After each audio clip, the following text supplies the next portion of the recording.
Hello, work life warriors. Happy Sunday. Now, this is going to be very exciting because this is my first book review this year. I have been so busy finishing up my doctoral program. I have not been reading for pleasure this year, it was too much. But I did join a program or put my business in a Athena leadership program. And so, of course, they gave us a book that we had to read with the 8 principles. And so, this is the first book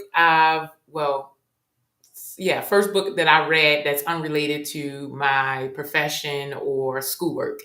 And so, I decided that instead of just doing a typical book review, that I will go through and do each individual principle and post it as a video because I believe these principles are very important. To me, it focuses on building the character ethic instead of the personality ethic, which is so important. In society, we tend to focus on being liked, building our personality to get what we want, to maneuver the way we want, to manipulate people. And then we don't have strong character and wonder why we may obtain and accomplish our goals, but we're not happy on the inside. And I believe character is more important than personality. And so I've always kind of spent my time developing my character. I read self-help books. Those are the type of books I've always read since college. I did read, just like everyone else, I read urban guides and Zane books in high school and college. But since college, I've always read self-help books. Those are the type of books that help my brain to develop, to grow. And mostly I am a student of life, so I love reading. I love taking on information that help me grow and develop. And so this was the perfect program. Many of the principles are already values of mine. And so I am going to go through, I've already read it. I have a couple of notes for each section. So what I'm going to do is just go through and talk a little bit about today's first principle, which is authenticity. And that is my favorite principle. As you know, my values or my top 3 values are authenticity, autonomy, and integrity. And so I absolutely love that autonomy is the first principle because every experience that you have is through you. And any experience is changed based on your perception. So we can view the same experience and have 2 different perceptions on it. And so if you're practicing authenticity, then you are doing the work and the self-reflection needed to see the situation as it is and not as you are. And most of the time we walk through life with blinders on and we see things as we are and not as they are. And so authenticity helps because the more you recognize yourself as an authentic being, the things that make you different, the things that are your strengths, your weaknesses that separate you, the things that make you less like everyone else and more like yourself. Once you start to work on those things, unlock them, it gives other people the permission to show up and be themselves. And as the vessel in which you see the world, it shifts your perspective. It reimagines what your world can be, depending on what your strengths, your abilities, your gifts are, and how you're meant to impact the world. So I believe authenticity is the most important thing that we can ever do here, is to grow into who we're supposed to be and do what we're supposed to do here without conforming, without caring what people have to say about our purpose and who we are. But as long as we're acting in integrity and in aligned with our values and making sure that we are aligned with whatever we believe in, then it's the most important thing that you can do. I read a quote that said the most important thing you can do is to learn yourself, or basically uncover who you are in this life, because We all have gifts, and our gifts are, gifts to not just us but to society, to our communities. And so we have to tap into things that make us authentic so that we can share our gifts and solve the problems that we have as a human family. And too many of us decide to conform very early on, to be liked, to avoid conflict out of fear, for survival. And so we really forget about who we are and the things that we like. We can't necessarily name, five things that make us happy. As a stress management consultant, that is always initially my question. Can you name me five things that make you happy?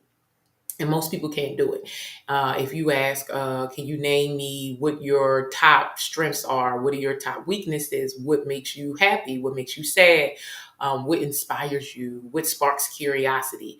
People do not have a level of self knowledge like they have in other things, right? We are taught from a very young age how to be efficient in this world, but we're not taught how to be loyal to ourselves, how to understand ourselves, how to grow within our internal world to reshape our external world. So within, so without. So, in my opinion, the external world is a representation of what you have going on internally. So if you spend most of your time focusing on developing yourself, growing, practicing authenticity, and loving your journey, it rearranges how your reality shows up. And many of us don't necessarily think of it like that.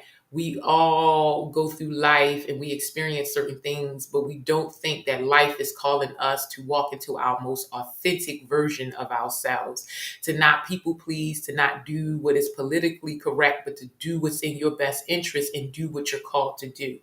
So the first principle is, live authentically, and it says act ethically with purpose and integrity.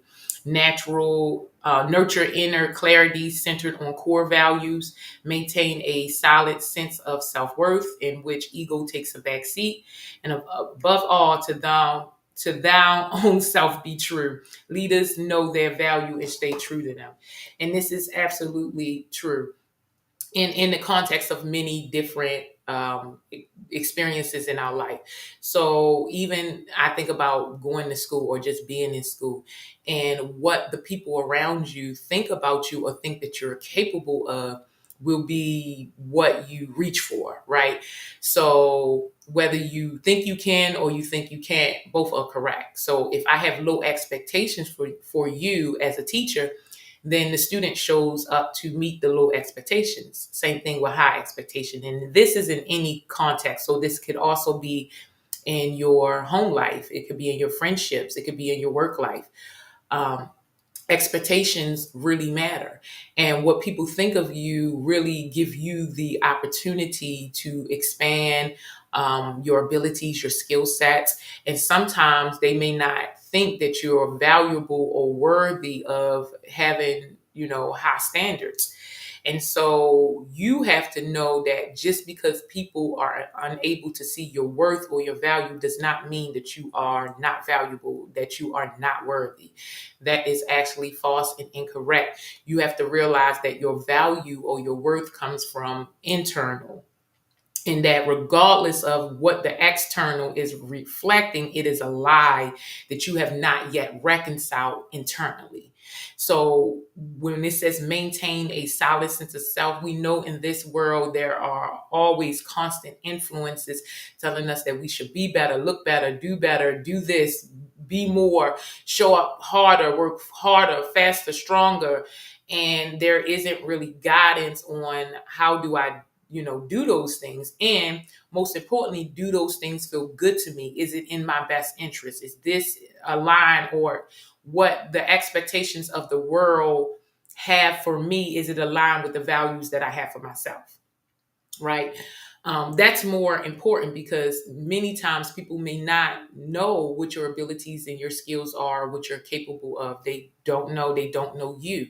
And so a lot of times you are limited about how you are limited through how they feel about themselves.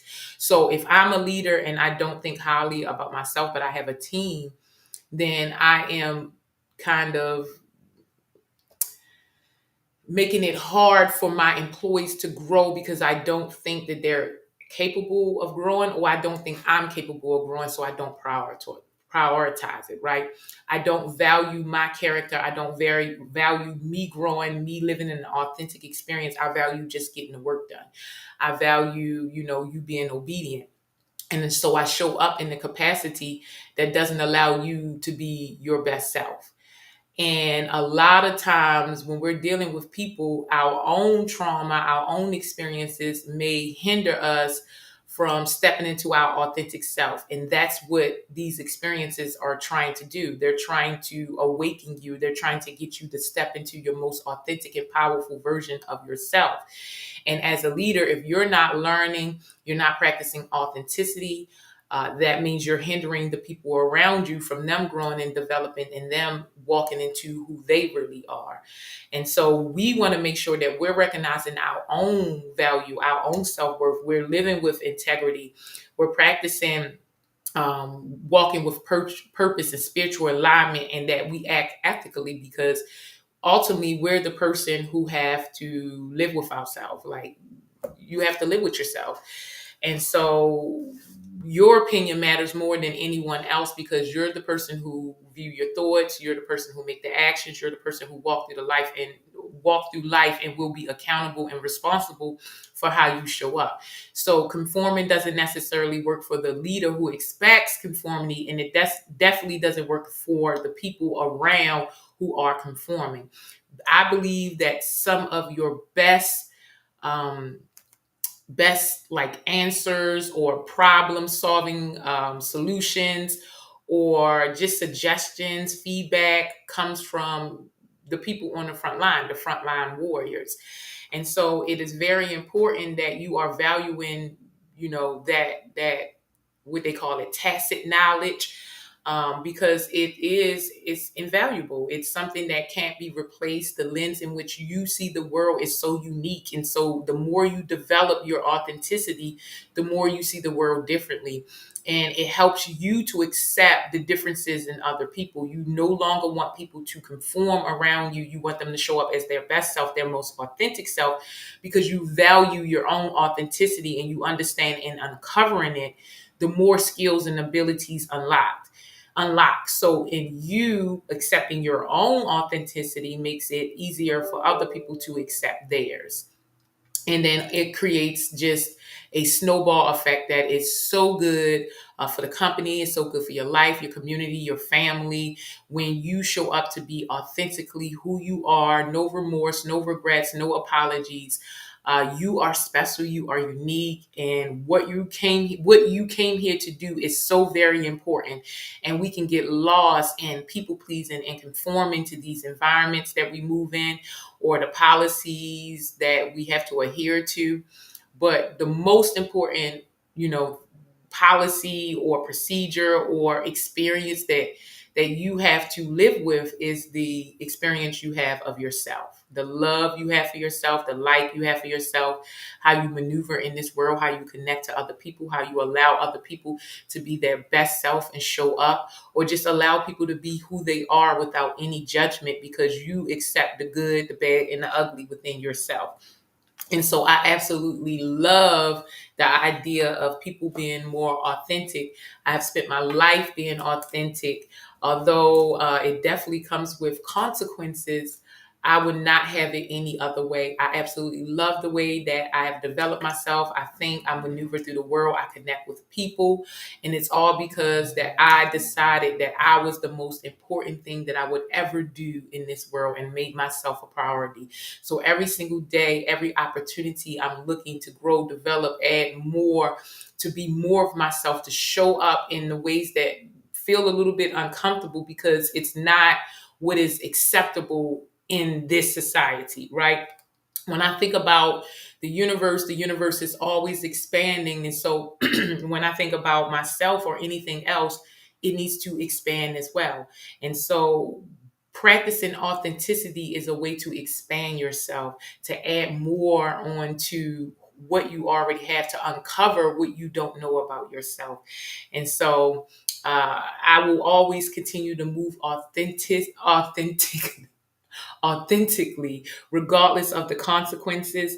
And believe me, I believe the consequences help to build your anti-fragility, although they're not always nice and kind. And as the philosophers say, the world whips you with displeasure once you decide to be authentic, once you are no longer conforming. It is a journey, well, worth taking. I would not have it any other way. Just the love and abundance I feel within myself, just liking myself every day, making choices from the place of self love and self like and self acceptance and worthiness is a game changer. Okay, so in the first chapter, when we're talking about live authentically, I have a marker and it says, living authentically is a state of being whole, in touch and in tune with one's core, and thus so much more capable of being in tune with others. It is the state in which ego takes a backseat. We do not need the stroking, the constant reaffirmation of our values because we carry them inside. Because we carry inside a solid sense of worth. Living authenticity does not confer invincibility. We still take hard knocks, get shaken to our foundation, go away feeling horrible. But if we stay true to our beliefs, even though we suffer defeats, we are not diminished. And I absolutely believe this. I've been saying for a long time, karma is instant. And so how you treat others is a reflection of how you treat yourself. And when you mistreat others, your self-esteem, self-worth, self-value takes a constant hint. It takes a instant hint, first off, but then it's constantly, the more mistreatment you give other people, the more it stems from how you're mistreating yourself. And so we have to decide who we are, what we value, and focus on making sure that we stay whole, although the world is constantly chipping at who we are and what we came to do. We have to focus on putting in the information and learning and developing the information to discover who we are and what we're meant to do here.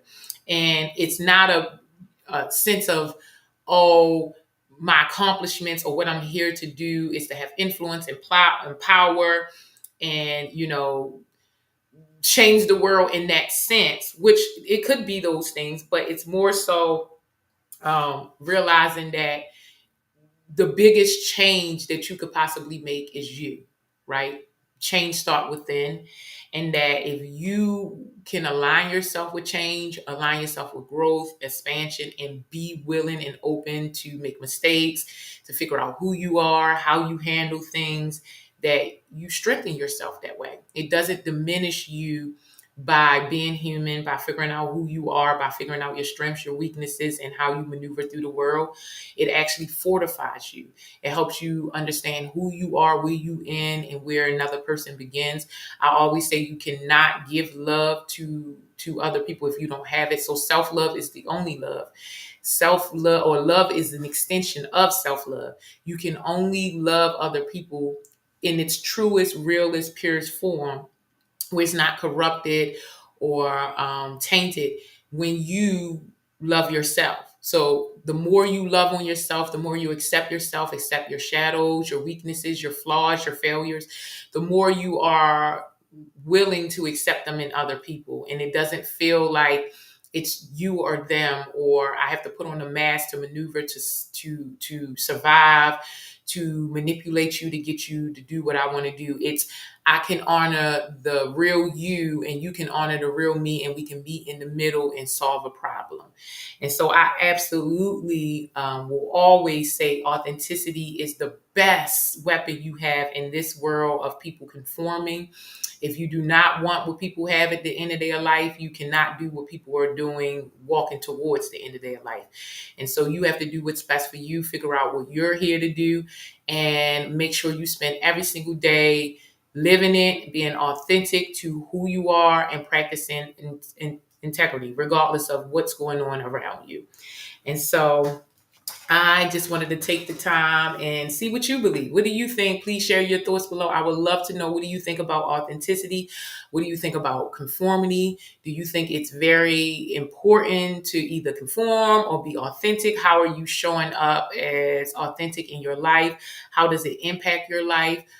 What do you think about so within, so without? Are you making it a priority to build your character ethic over your personality ethic? I would love to know, what do you think down in the comments. And I will see you next week for the second principle, which is learn